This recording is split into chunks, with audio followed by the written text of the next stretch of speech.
Now, let me show you the future! Yo guys, what's going on? Your boy LifeOfRio here, and I'm bringing you guys episode 8 of what makes this Warframe great. Now this one is going to be a very special video because Mirage is highly requested, and also I just hit 5k, so I'm very thankful for that one. So I'll be saying a special thank you to all of you guys closer to the end of the video. Now the thing about this one is that, guys, Mirage is an exceptional frame. Like, she's amazing. She's a weapon specialist. She just locks down everything. She's an all-around trickster. That's what she's about.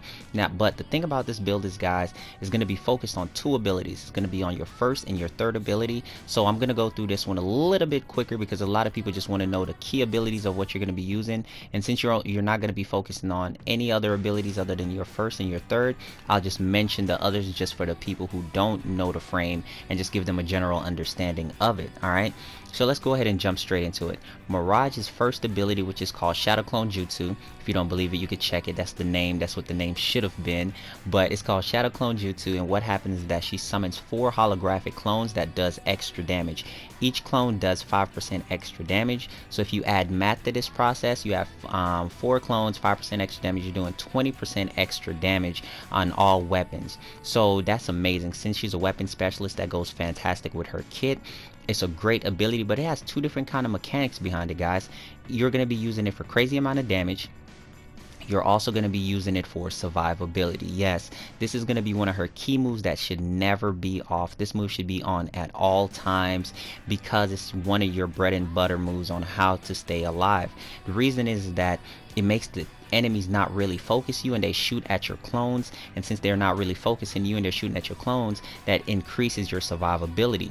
So you want to keep your survivability up by keeping this move on at all times and never standing still. Always keep moving, especially for end game content. You never want to stop moving.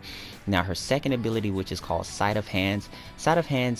Okay, I don't know if anybody else thought this, but when I first read this ability, when I first got Mirage, I really thought about Call of Duty, and I was like, okay, so maybe it's going to make her reload quicker. Nope, this is just one of those abilities that all Warframes have. Most Warframes have that one ability that just needs a rework. It doesn't fit, it doesn't work properly, and this is just one of those abilities. It doesn't really fit her kit. There's no reason for you to use it. Now, it does have an augment, but that augment is no reason to use unless you're just trying to have fun with your friends because you're tired and you're about to go to sleep. That's the only time you use that ability. Now, you'll never need it for this build.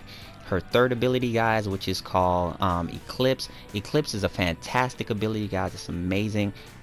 It's one of her bread and butter moves, so you're always going to have on her 1, which is Shadow Clonejutsu, and her 3, which is Eclipse, because what Eclipse does is that if you're standing in the dark, it gives you a defensive buff, which gives you a defensive buff up to 75%, which can be increased with power strength mods. And if you're standing in the light, it gives you a damage buff, which is 200% extra damage, which can also be buffed by power strength, which is an amazing ability, and they're both affected by power strength and duration. So your 1 and your 3, like I said, is going to be the staple on this build. Those 2 abilities you're going to want to keep up at all times. Now your 4th ability, which is called Prism. Everybody knows about Mirage Prism. That's probably one of the biggest moves what she was known for, especially for raids, because it was her blind. She used to lock down the biggest room, any room behind walls or anything like that, but it doesn't work like that anymore. The moves have been changed. It's been altered, but if we want to use it the player language, it's been nerfed and it's no longer really usable, especially for raids or anything like that. And on this build you have terrible efficiency, so you're not going to use it at all anyway. So like I said, your 1 and your 3, you're going to keep those up at all times. Those are going to be your sustain on how you stay alive. Even though I have on no health and no shields, it's very, very hard to take her down if you keep up your 1 and your 3 and you consistently stay moving. Never stop moving, guys, because she is just so squishy that you have to keep the enemies guessing, and the more you move, the worse accuracy the enemies have. So that's basically always working to your advantage. All right, so definitely let's take a look at the build before we finish talking about her. Now this is a 3 form of build, guys, and I'm focused on nothing but duration and power strength. Now my efficiency, I have a streamline in there because it was so bad, but it's brought up to almost base at 95%. Now the thing about this is, even though my efficiency is at 95%, I'm 5% under base efficiency. You're still not gonna run out of energy at all. And the cool thing about this is that I wasn't even using Generic. I was using Vazarin on this build, which is my focus school. And what you're seeing is that Vazarin is what lets me pick up my teammates a lot faster, which is really cool. So I'm being on the defensive side, and I'm being just all the way offensive and helpful at the same time. It's just a great build. Now, if you wanted to go the blind rage way and max it out, I do not like blind rage max out. That's too much negative efficiency for me and my personal playstyle. But if you can play like that and you understand how to play like that correctly, all the best go to you, man. You can definitely do that. Now you can also add another forma to put in energy conversion. Now energy conversion is another way of playing her, since you're building for duration and power strength. But the thing about it is, with energy conversion, guys, is that I cast my third sometimes when it's down to like at least 15%, or if it's at like 10% or whatever. So I didn't think energy conversion was a staple on this build, because I run into nullifier bubbles at times to try to kill nullifiers with one hit from the Ninkandi and stuff like that. But the thing about it is, energy conversion is what it does. Whenever you pick up an energy orb, you get a 50% damage boost on, as long as you don't turn, as long as that ability is still going, the timer on it is still going. It's a duration ability. So if you don't cast, you'll keep that 50% damage buff, but if you do cast, you lose it. So I cast a lot and I go in nullifier bubble, so it wasn't gonna fit my playstyle for this build. But you can definitely form around it, and like I've always said, my builds are just a personal guideline on how to help you guys find your own way of playing and finding your way of liking the frame a lot better.